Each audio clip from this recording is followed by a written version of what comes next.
مجھ سے ملنے اکثر میرے گھر پر میر غالب، اقبال، فیض، فراز، منیر، جون آ جاتے ہیں۔ اس دفعہ 14 اگست کی شام میرے ملازم نے آ کر کہا کوئی مزدور مجھ سے ملنے آیا ہے۔ میں نے کہا کچھ پیسے دے دو اس کو۔ کہنے لگا نہیں، وہ صرف آپ سے ملنا چاہتا ہے۔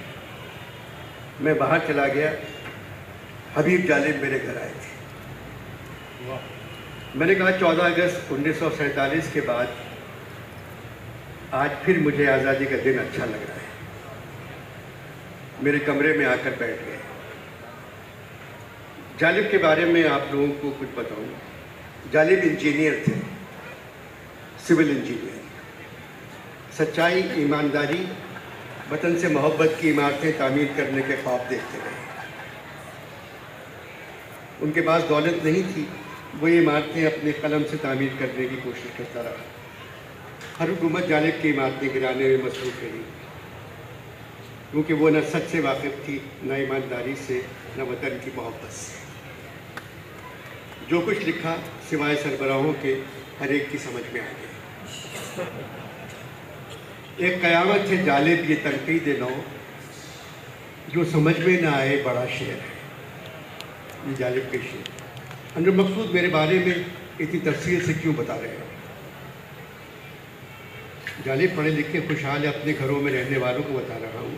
وہ شاید آپ کو اتنا نہیں جانتے جتنا بے گھر، زندگی سے بیزار، پریشان، سحر کے انتظار میں اندھیروں سے تنگ آئے ہوئے لوگ آپ کو جانتے ہیں۔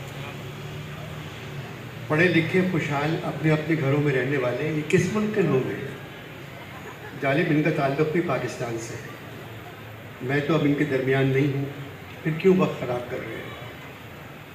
جب آپ کی شاعری ہمارے پاس ہے تو آپ ہمارے ساتھ ہیں، بلکہ آس پاس ہیں۔ عوامی انسان، قدریں عوامی، آپ کی محبتیں عوامی، اور سب سے بڑی بات آپ کی نفرتیں عوامی ہیں۔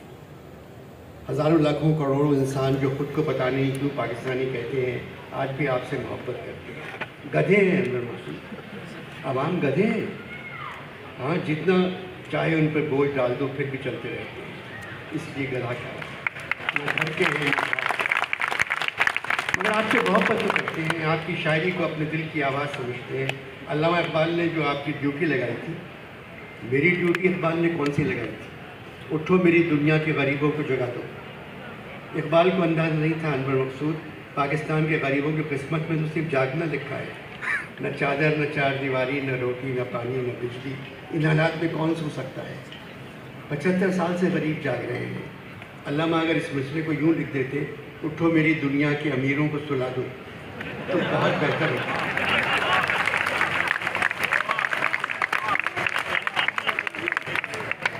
یہاں امیر لوگوں پر کوئی اثر ہی نہیں ہوتا۔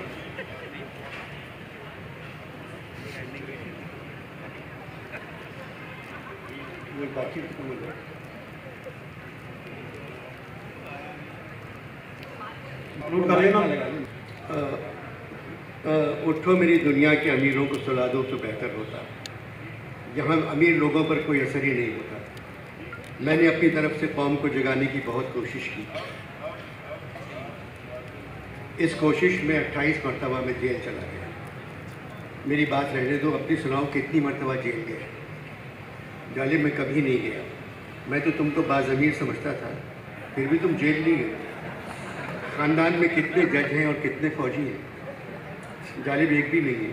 آپ کو تو جیل جانے کا شوق تھا۔ انور، ہاتھ کی لکیروں میں گھر جانے کا کوئی راستہ ہی نہیں تھا، ہر لکیر جیل کی طرف ہی جاتی تھی۔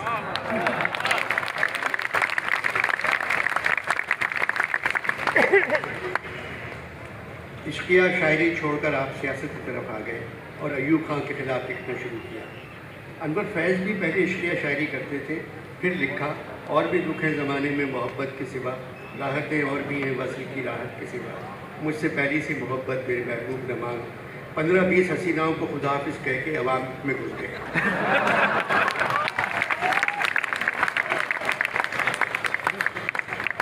میں نے بھی 2 شعر لکھے اور تم لوگوں میں آ گیا۔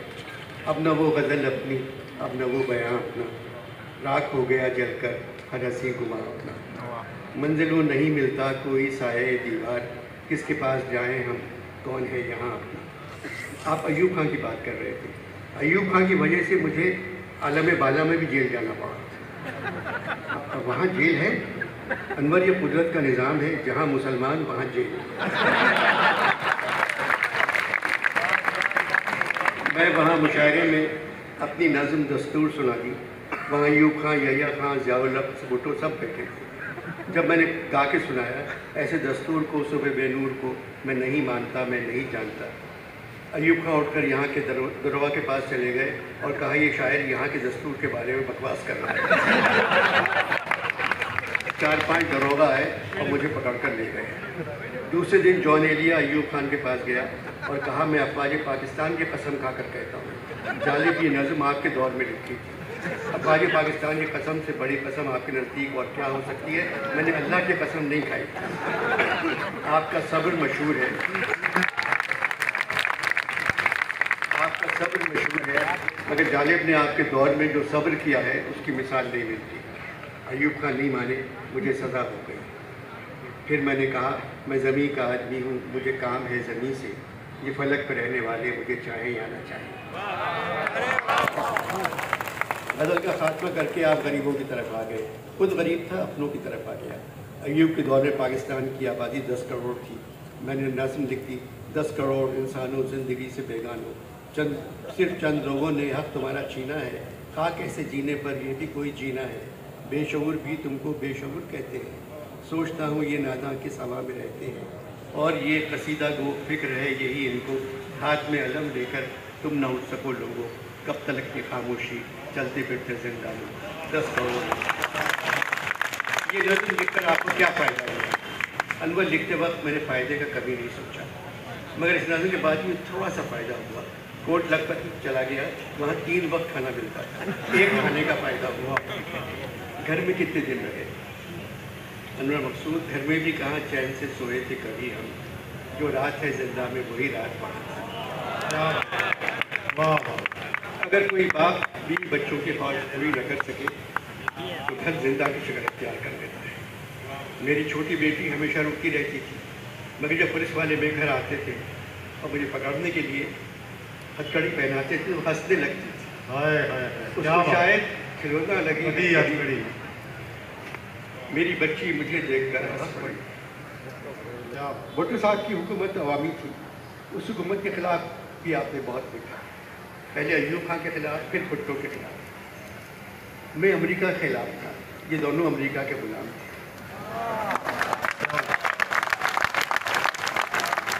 امریکہ کے خلاف کیوں تھے؟ انور اس لیے تھا قرض لے کر غریب ملکوں کو چھین لیتا ہے روئے آزادی. آج زیر عتاب ہے اس کے ہر بڑا شہر ہے ہنسی بازی. مدتوں سر اٹھا کے چل نہ سکا اس کے کھاتے میں جس کا نام آیا. صاف دامن بچا گیا ہم سے جب بھی مشکل کوئی مقام آیا. میں تو ہمیشہ اپنے سربراہوں سے کہتا رہا پاکستان کی غیرت کے رکھوالوں بھیک نہ مانگو، توڑتے اس کشکول کو آدھی کھا لو، بھیک نہ مانگو. پھر میں نے لکھا ایک ہی نعرہ ہے سب کا، ایک ہی سب کی صدا، صدر امریکہ نہ جا، اے صدر امریکہ نہ جا. غالب اگر صدر امریکہ نہ جائیں تو پھر کدھر جائیں؟ اگر اپنے گھر چلے جائیں، امریکہ سے تو بہتر ہوگا. امریکہ میں لاکھوں پاکستانی رہتے ہیں، سارا دن کام کرتے ہیں، پاکستان پیسے بھیجتے ہیں.